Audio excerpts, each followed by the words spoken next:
spotlight.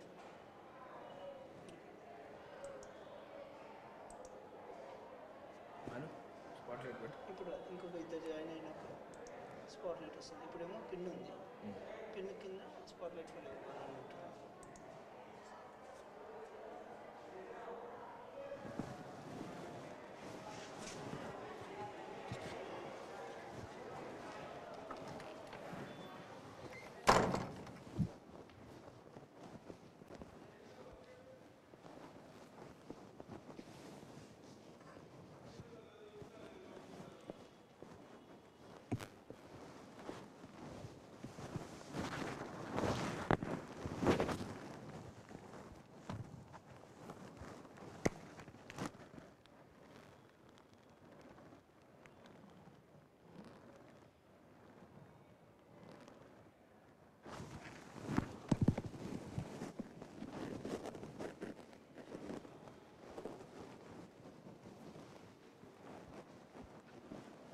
In the last class, we just discussed the concepts of straight line motion.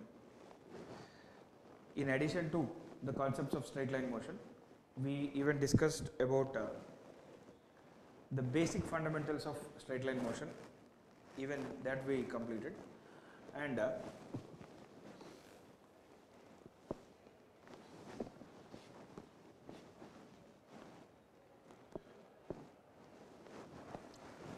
the basic fundamentals we discussed in the last class were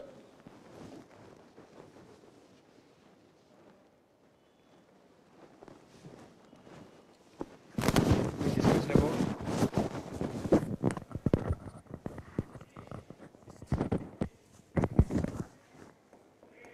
distance displacement,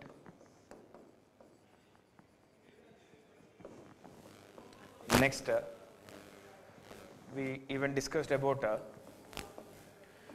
the average speed, average velocity in the last session, and average acceleration. These are the basic fundamentals required for straight line motion. If you require the basic definitions and basic fundamentals again, you can ask right now, or else we can solve few questions in this class.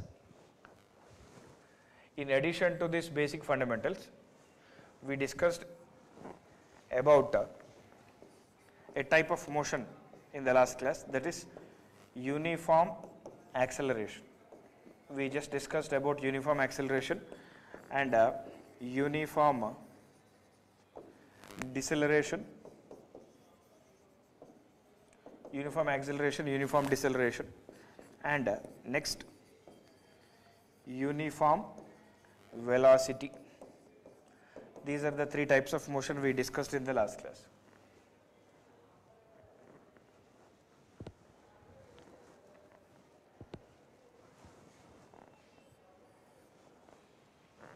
So,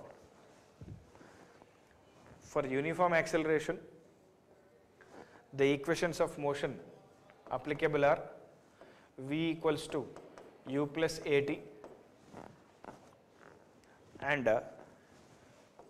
S equals to ut plus half a t square, V square minus U square equals to 2 as. These are the equations applicable for uniformly accelerated motion.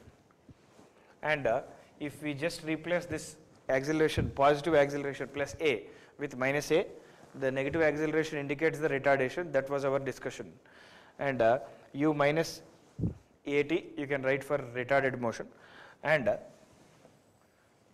next, for uniform velocity, the equation to be used for solving problems, velocity is displacement by time. The velocity vector is displacement by time taken.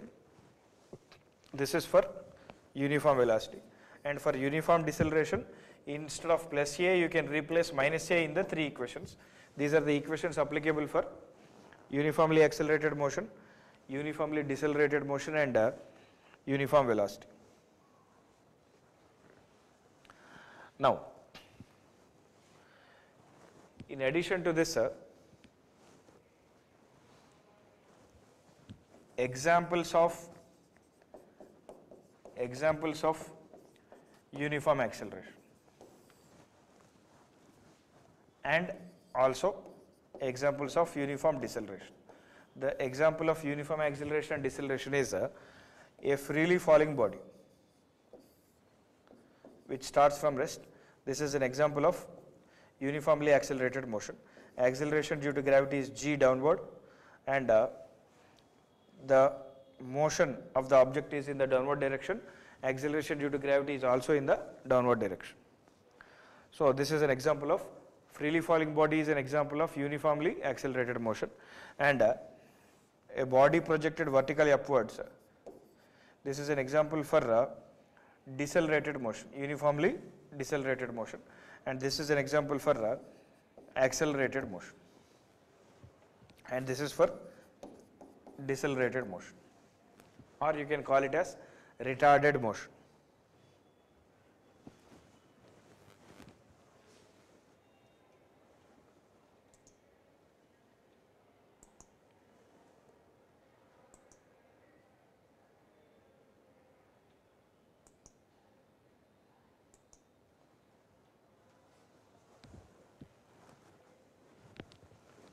Next,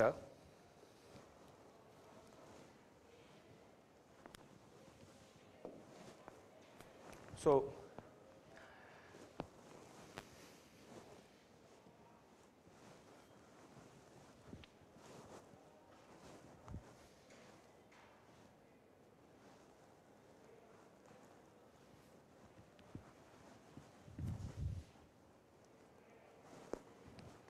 let us see this question. In this question, given that a body is projected vertically upwards with a velocity 98 meter per second, means the object is projected with a velocity, means its initial velocity is 98 meter per second. This is the projection velocity. Next, after 2 seconds, the acceleration due to gravity of earth disappears. This is the assumption which you have to assume. After 2 seconds, so let it be the second and let it be t equal to 0 starting. At 2 seconds, the acceleration due to gravity of earth disappears. Assume then the velocity of the body at the end of next 3 seconds. Next 3 seconds means we require velocity at 5th second. Why? Because next 3 seconds means so this is the next 3 seconds. So in this question, what is the given information?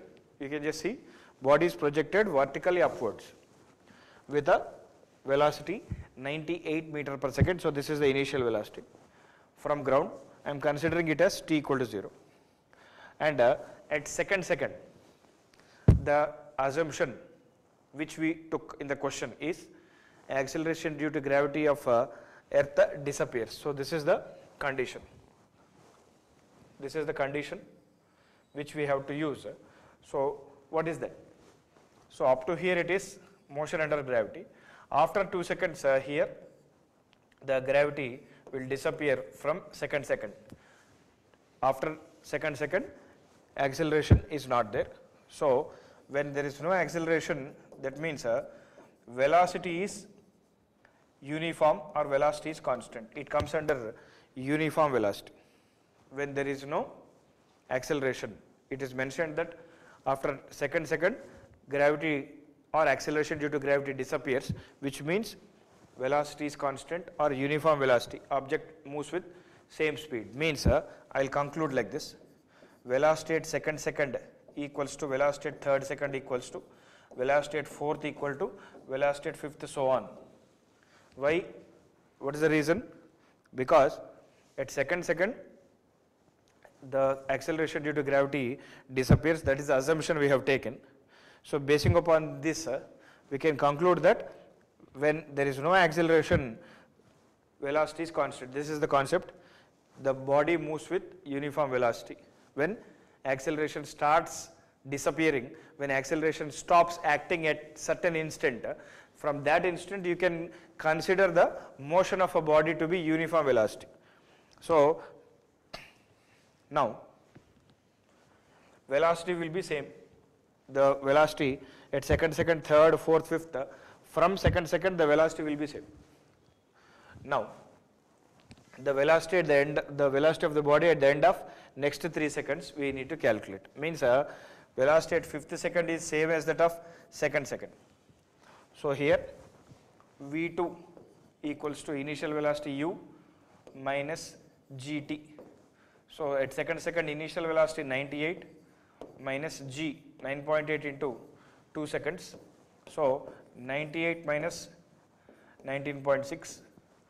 So velocity at second you can calculate.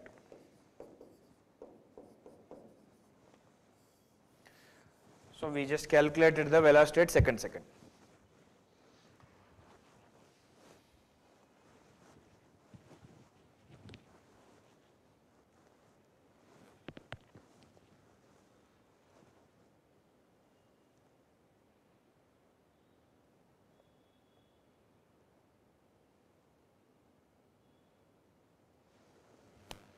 Now,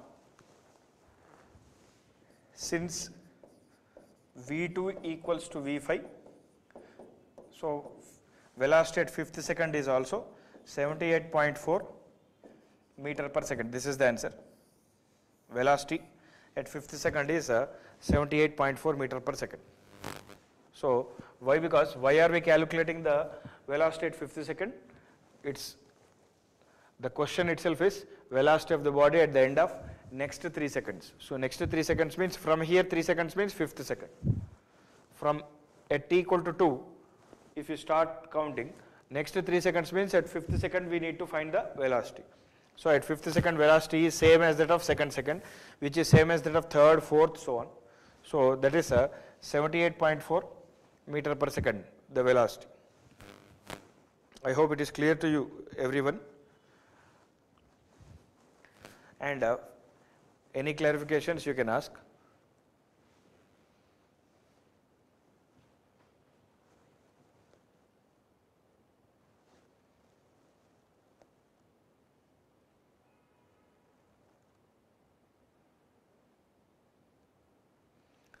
Shall we continue with the next question? Is it clear? Yes, sir. Yes, sir. It is clear, sir. Okay. Next question.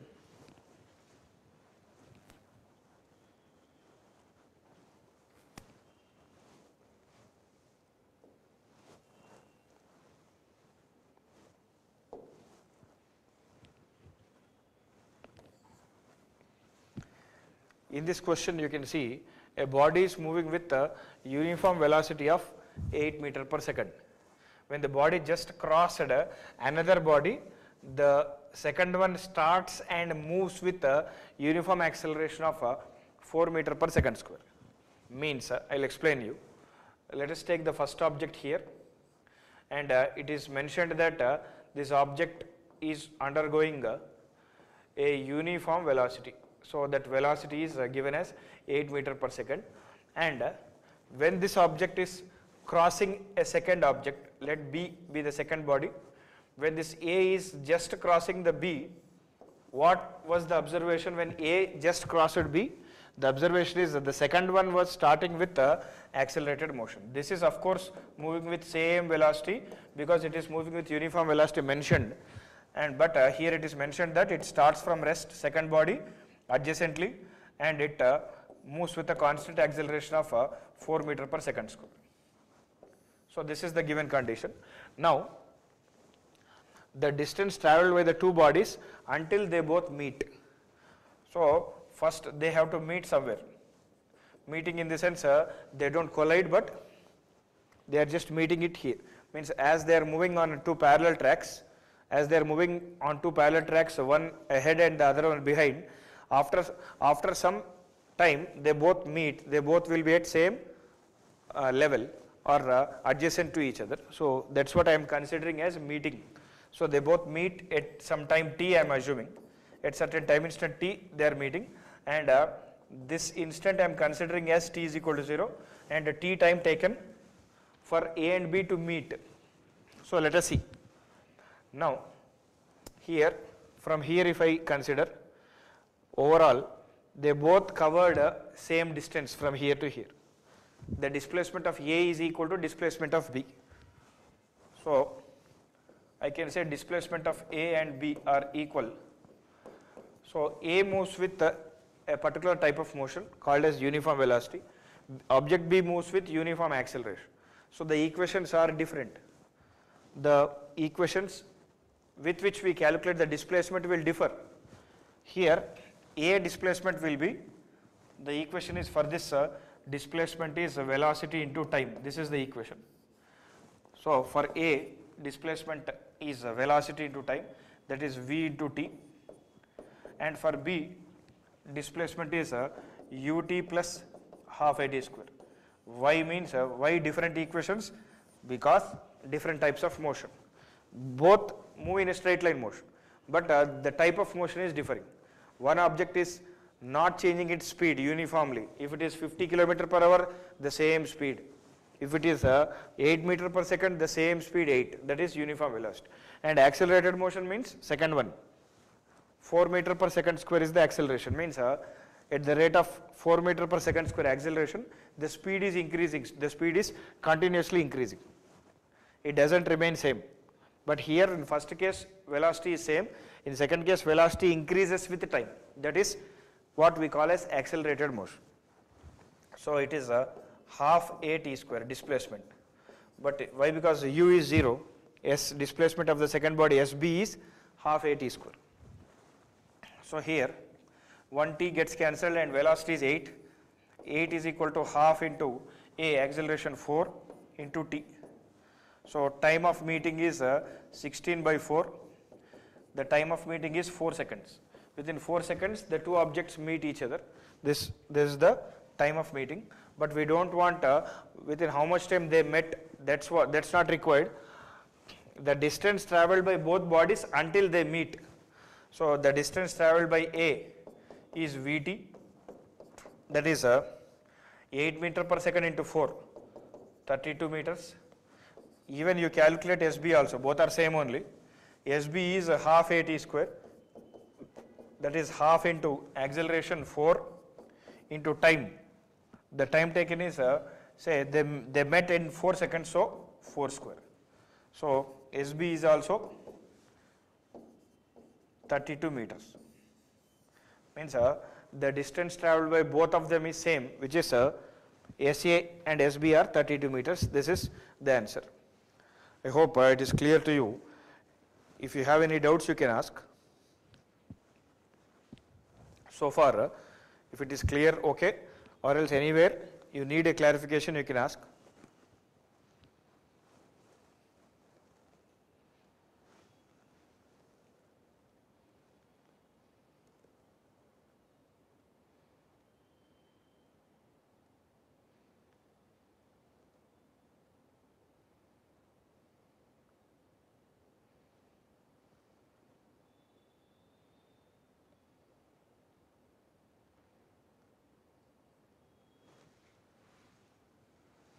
Any doubts?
Pujita?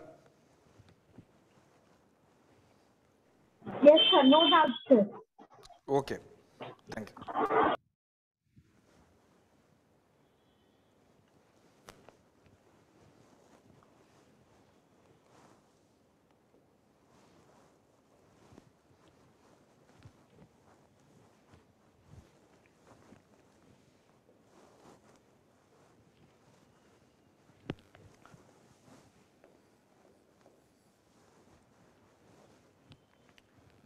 Next question.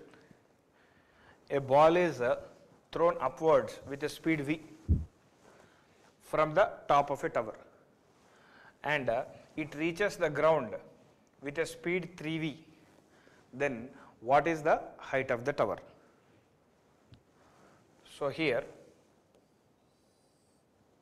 this is the tower, and as per the given question, a ball is thrown from the top of a tower, but how do we throw it? It is projected with a speed v, means it is not at all a freely falling body. It is a body projected down, it is a body thrown in the downward direction. So it is projected with a speed v in the downward direction from where? From the top of a tower. The tower height we don't know, we need to calculate the height of the tower, we need to find out. So it hits the ground, or it reaches the ground, it hits the ground with a speed equals to 3v. It hits the ground with a speed equal to 3v. Then what is the height of the tower? So acceleration due to gravity is g everywhere. It is acting in the downward direction. So easily we can calculate the height of the tower. This is treated as the final velocity 3v. V is the initial velocity, and displacement between this initial point and final point, the displacement is nothing but the height of the tower. So therefore we can use this equation v square minus u square equal to 2as.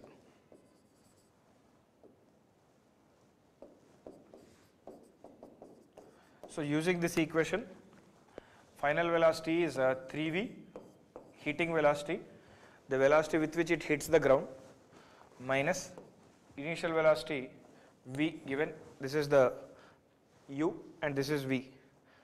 3v is final velocity, 3v and v. So v square minus u square is 2a into s. So s is nothing but h. So we can write s as h. Now we can calculate 9v square minus v square is 2gh, and the height of the tower is also the displacement of the body in the downward direction. H is equals to 8v square by 2g. 9v square minus v square, 8v square by 2g, that is 4v square by g. So 4v square by g is the height of the tower.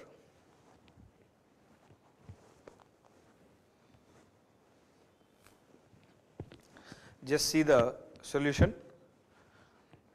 If you need any clarity, you can ask.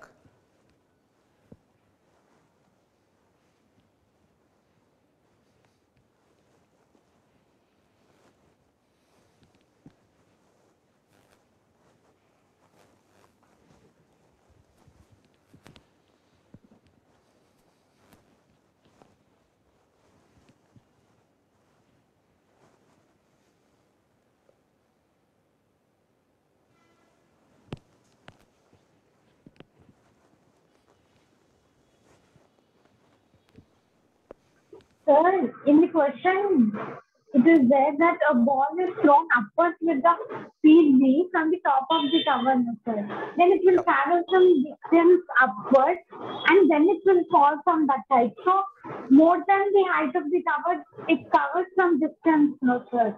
Yes, correct. So listen. So the reason for taking like this is, why did I take like this? The reason is, first the object moves up and then again it comes down. It reaches to the same initial position. Up to here displacement is 0, no? Here it started, it reaches to highest point. Again, as it comes back to the tower height, net displacement is 0. From here I took the displacement. This is the initial point and this is the final point. Initially it started, it reaches up, and again it has come back. So upward journey some x, suppose plus x displacement, downward journey again minus x displacement. So on the whole net displacement is 0. Plus x minus x, net displacement up to here 0, remaining displacement I found.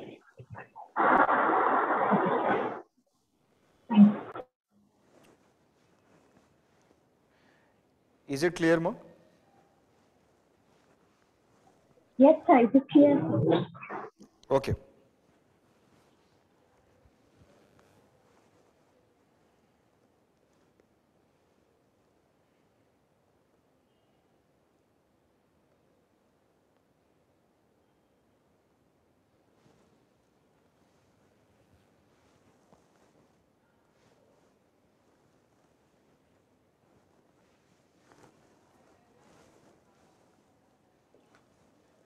Shall we proceed to the next question?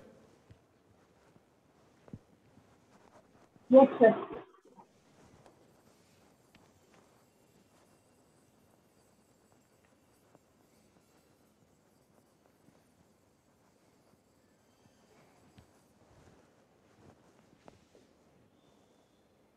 So here, let me consider in your way.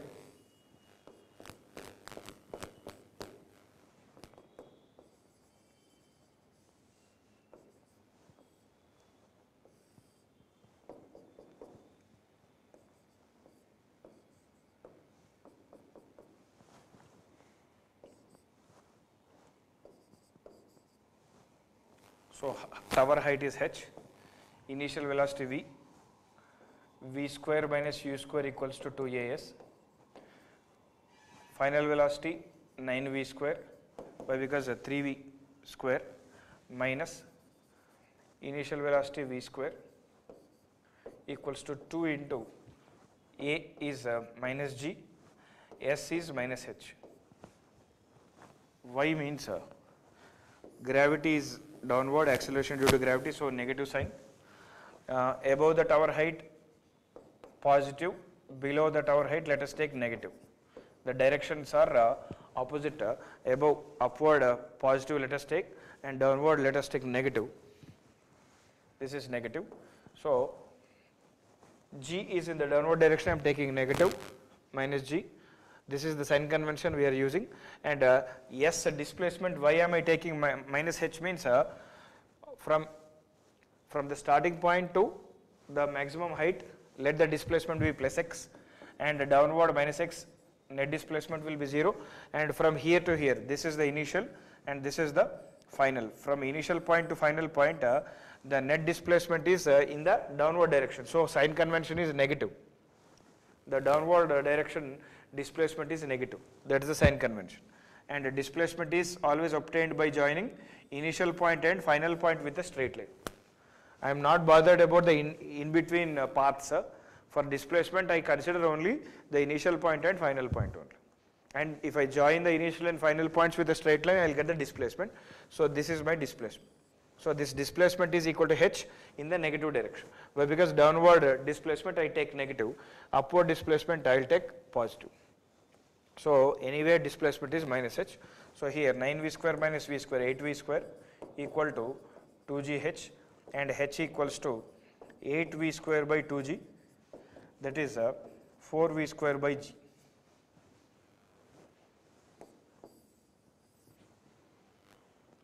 This is one more way you can answer to the question.